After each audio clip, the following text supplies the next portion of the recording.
नमस्कार दोस्तों, स्वागत है आपका। आज के न्यूज अपडेट में बात करेंगे 69,000 शिक्षक भर्ती को लेकर के। तो एक अंक से शिक्षक भर्ती से बाहर वालों से मांगे गए हैं प्रत्यावेदन।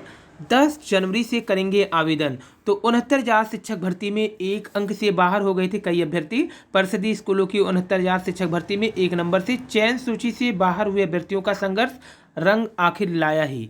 सुप्रीम कोर्ट से याची अभ्यर्थियों के पक्ष में निर्णय आने के क्रम में सचिव परीक्षा नियामक प्राधिकारी अनिल भूषण चतुर्वेदी ने 25 अगस्त 2021 तक हाई कोर्ट में याचिका लगाने वाले उन अभ्यर्थियों ने ऑनलाइन प्रत्यावेदन मांगा है जो एक अंक से चयन सूची से बाहर हो गए थे।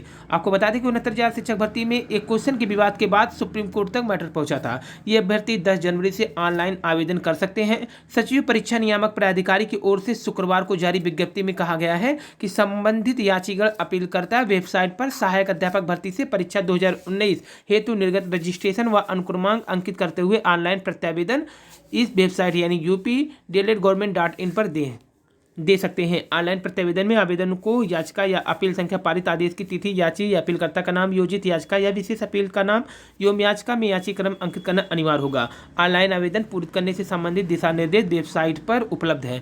ऑनलाइन माध्यम के अतिरिक्त अन्य किसी माध्यम से प्रेषित प्रत्यावेदन एवं सहायक अध्यापक भर्ती परीक्षा 2019 के प्रश्न व उत्तर कुंजी के संबंध में 25 अगस्त 2021 के उपरांत उच्च न्यायालय में योजित याचिकाओं से संबंधित याचिका के प्रत्यावेदन स्वीकार नहीं होंगे।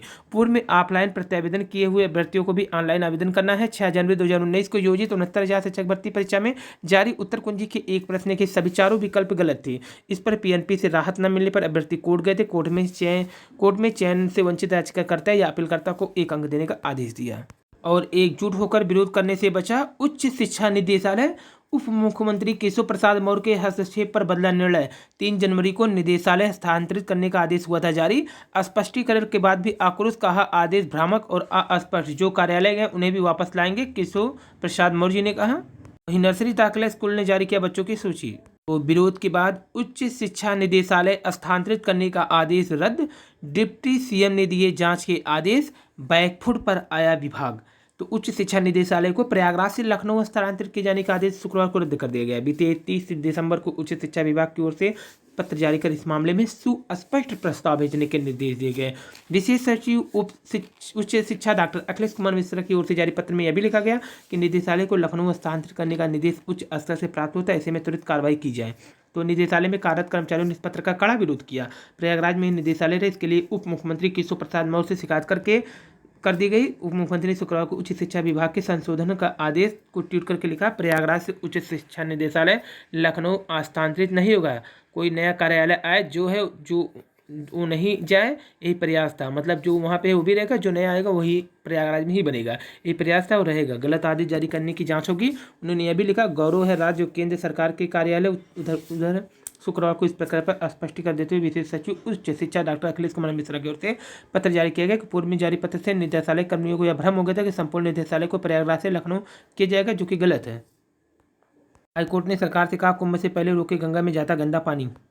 वहीं 69,000 शिक्षक भर्ती में एक अंक से शिक्षक भर्ती से जो बाहर थे उनके लिए बड़ी अपडेट ये है कि वे 10 तारीख से आवेदन कर सकेंगे। उनकी बड़ी जीत हुई है कोर्ट से। डिजिटल इंडिया से तकनीकी शिक्षा लेंगे लोगों तक पहुंची है।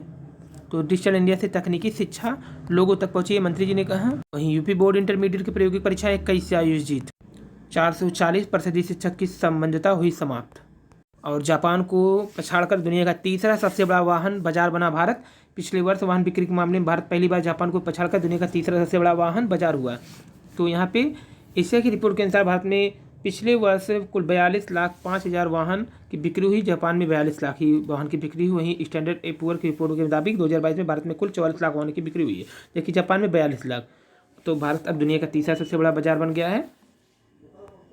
बात करें चीन की, तो चीन शीर्ष पे है, यहाँ 1,54,00,000 वाहन की बिक्री के साथ, जबकि अमेरिका 44 लाख वाहन बिक्री के साथ दूसरे पे, जापान तीसरे पे था, लेकिन अब भारत तीसरे पे आ गया।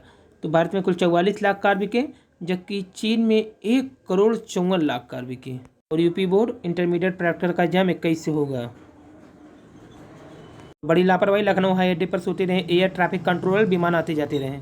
31 खेलों में 228 प्रशिक्षकों की भर्ती करेगा विभाग। आवेदन मांगे गए। आवेदन के लिए रिक्त सूचना सेवा योजन पोर्टल पर प्रदर्शित की जाएगी। तो सहायक अध्यापक भर्ती 2019 के प्रश्नों के उत्तर कुंजी के संबंध में माननीय उच्च न्यायालय इलाहाबाद में योजित ये आदेश जारी किया गया। ऑनलाइन आवेदन 10 जनवरी से, ऑनलाइन आवेदन प्रस्तुत करने का अंतिम दिन 19 जनवरी 2023 तक है। तो ये आज का अपडेट न्यूज। धन्यवाद।